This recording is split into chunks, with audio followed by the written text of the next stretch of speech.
अस्सलाम वालेकुम everyone, welcome to the code neat. I hope आप सब लोग ठीक होंगे। आज के वीडियो में हम CS301 डाटा स्ट्रक्चर की असाइनमेंट नंबर 1 सॉल्व करने वाले हैं। तो वीडियो को बिल्कुल भी स्किप मत कीजिएगा ताकि कोई भी इंपॉर्टेंट पॉइंट आप लोगों से मिस ना हो सके। लेकिन वीडियो स्टार्ट करने से पहले मैं आपसे इंपॉर्टेंट बात शेयर करना चाहती हूँ।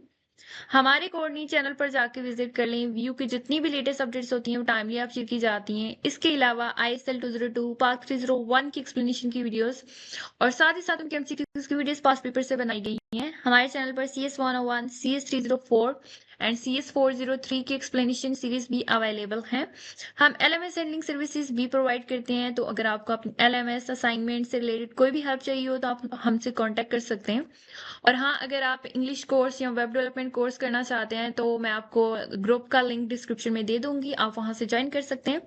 बहुत ही जल्द हमारे चैनल पर वेब डेवलपमेंट और कोटलिन प्रोग्रामिंग की न्यू सीरीज भी आने वाली है, तो जल्दी से चैनल को सब्सक्राइब करके बेल आइकन को प्रेस कर लें ताकि आपको टाइम टू टाइम अपडेट्स मिलती रहें। तो चलिए वीडियो स्टार्ट करते हैं। अपनी अपनी क्वेश्चन फाइल की तरफ चलते हैं।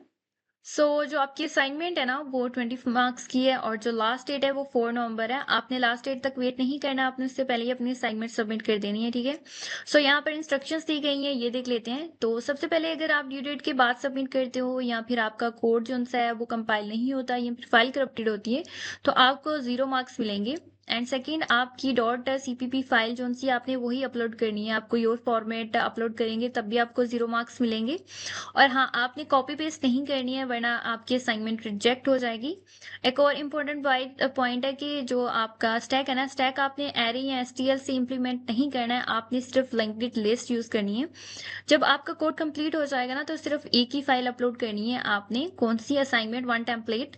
अगर कोड और जो कोड है ना वो सिर्फ उसी जगह पर आपने लिखना है जहां पर आपको कमेंट दिया होगा राइट योर कोड हेयर। इसके बारे में हम बात करते हैं आगे जाके। आपने सिर्फ डेव C++ का यूज करना है, ठीक है। और जो आपकी आईडी दी गई होगी ना फाइल में वो आपने अपनी देनी है चेंज करके। आपने जो फंक्शन इंप्लीमेंट करने हैं वो आपने पुश बुक फंक्शन यूज करना है, पॉप बुक फंक्शन यूज करना है, रिवर्स बुक स्टैक और डिस्प्ले बुक स्टैक यूज करना है, ठीक है। आपने सिर्फ यही 4 फंक्शंस यूज करने हैं। और इस जो असाइनमेंट है ना इसका मेन पर्पस यही है कि स्टैक को ना लिंक्ड लिस्ट के थ्रू कैसे इंप्लीमेंट करते हैं और पॉइंटर का जो कंसेप्ट है उसको आपने प्रैक्टिकली समझना है। अब हम अपनी प्रॉब्लम स्टेटमेंट की तरफ चलते हैं। बेसिकली ना आप IT डिपार्टमेंट में काम कर रहे हो और एक स्कूल लाइब्रेरी सिस्टम के अंदर, ठीक है।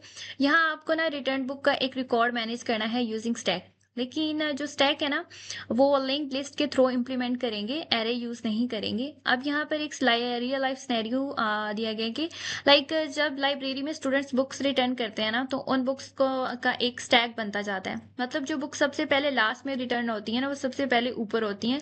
लाइक ये लिफो कंसेप्ट है, last in and first out. अब इस असाइनमेंट में आपको कुछ ऑपरेशंस परफॉर्म करने हैं स्टेप बाय स्टेप, ठीक है।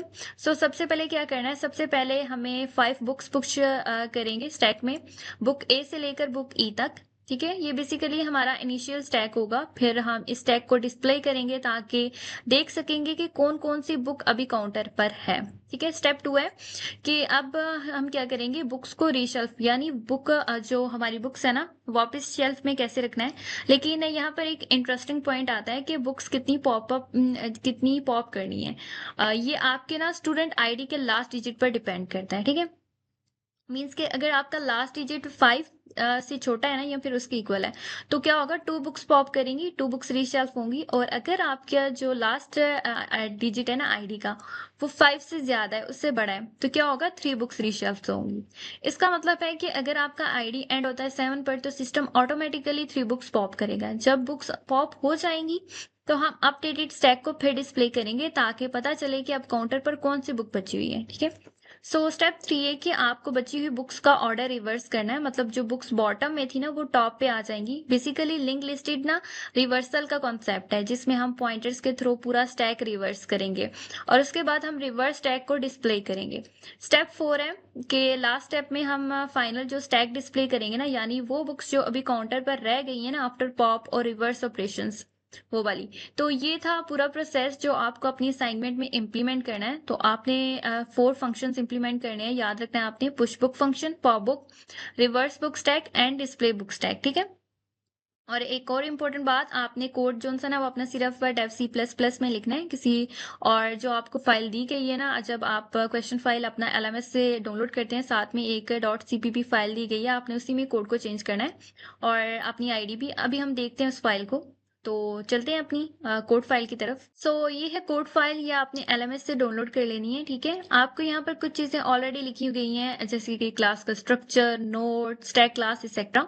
आपको ये पूरा कोड चेंज नहीं करना है, आपने बस उसी जगह पर कोड लिखना है जहां पर लिखा हुआ है राइट योर कोड है, ठीक है। तो बेसिकली ना आपको ना सिर्फ 4 फंक्शंस इंप्लीमेंट करने हैं। कौन कौन से? फर्स्ट वन है पुश बुक फंक्शन, जिसमें हम बुक को स्टैक में ऐड करेंगे।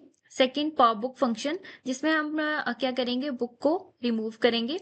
And the third one is reverse book stack, जिसमें हम पूरा स्टैक रिवर्स करेंगे। And the fourth one is display book stack, जिसमें हम सारी बुक्स को ना डिस्प्ले करेंगे। बाकी जो मेन फंक्शन है वो ऑलरेडी लिखा गया है, जिसमें ये पूरा प्रोसेस लिखा हुआ है कि लाइक बुक कैसे पुश होगी, पॉप होंगी और रिवर्स होंगी।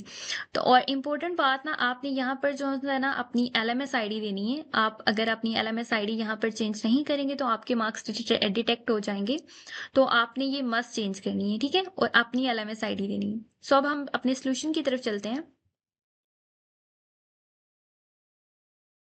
तो ये सोल्यूशन फाइल है, ठीक है, इसमें मैंने चेंजेस किए हैं। सो यहाँ पर हमने क्या किया है, पुश बुक फंक्शन है, ये बनाया है। ये फंक्शन बेसिकली ना न्यू बुक को स्टैक में ऐड करता है। सबसे पहले मैंने क्या किया है, एक न्यू बुक बनाया है, ठीक है, न्यू नोट फंक्शन बनाया है, जो क्या करेगा, मेमोरी में ना एक नई जगह बनाता है जहां पर बुक स्टोर होगी। फिर मैंने क्या किया है, new book set book B, ये क्या करेगा, बुक का नाम सेट करता है जो हम ऐड करना चाहते हैं। उसके बाद मैंने लिखा है सेट नेक्स्ट टॉप, मतलब जो पहले टॉप वाली बुक थी ना, अब वो सेकंड पोजीशन पे चली गई है और जो नई बुक है ना वो टॉप पे आ गई है, ठीक है। और लास्ट में मैंने लिखा है top is equal to new node, यानी हर जो नई बुक है ना वो टॉप पे चली जाएगी जैसे जैसे हम ऐड करेंगे। सेकेंड हमने फंक्शन लिखना था पॉप बुक। सो ये फंक्शन हमने बनाया है, ये क्या करता है, ये फंक्शन ना स्टैक से टॉप वाली बुक्स निकालता है। सबसे पहले मैंने चेक किया कि if top is equal to null, अगर स्टैक में कोई बुक ही नहीं है तो हम मैसेज शो कर देते हैं यहाँ पर, stack is empty, no book to pop.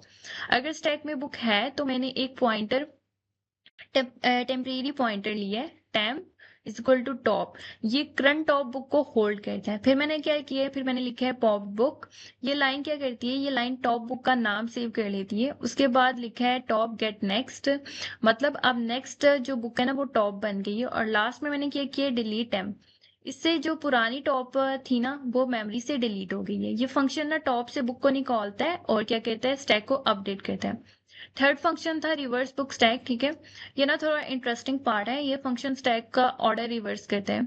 ये बुक मतलब जो बुक नीचे थी ना वो ऊपर आ जाती है और जो ऊपर थी ना वो नीचे नीचे चली जाती है। तो हमने क्या किए, 3 पॉइंटर्स यूज किए यहाँ पर, प्रीव्यू, करंट एंड नेक्स्ट। फिर एक लूप चलाकर ना हर नोड का डायरेक्शन रिवर्स कर दिए।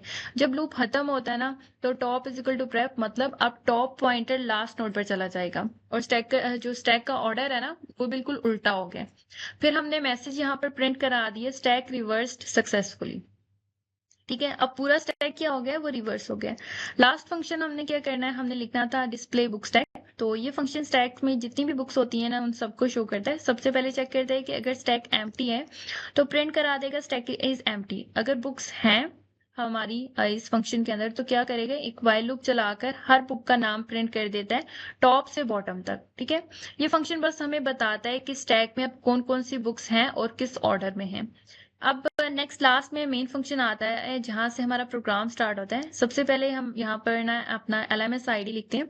सो आपने यहाँ पर अपनी एलएमएस आईडी लिखनी है। अगर आप अपनी एलएमएस आईडी नहीं लिखेंगे तो आपके मार्क्स डिटेक्ट हो जाएंगे। तो ये था हमारा आज का सोल्यूशन। आई होप सो आपको सब कुछ क्लियर होगा। तो ये थी हमारी आज की वीडियो। आई होप सो आपको आज की मेरी वीडियो पसंद आई होगी। अगर आपको मेरी वीडियो पसंद आई है तो लाइक करें, कमेंट करें, शेयर करें और हमारे चैनल को सब्सक्राइब कर लें ताकि आपको नेक्स्ट वीडियो का नोटिफिकेशन टाइम पे मिलता रहे। तो stay updated, take care of yourself and अल्लाह हाफिज।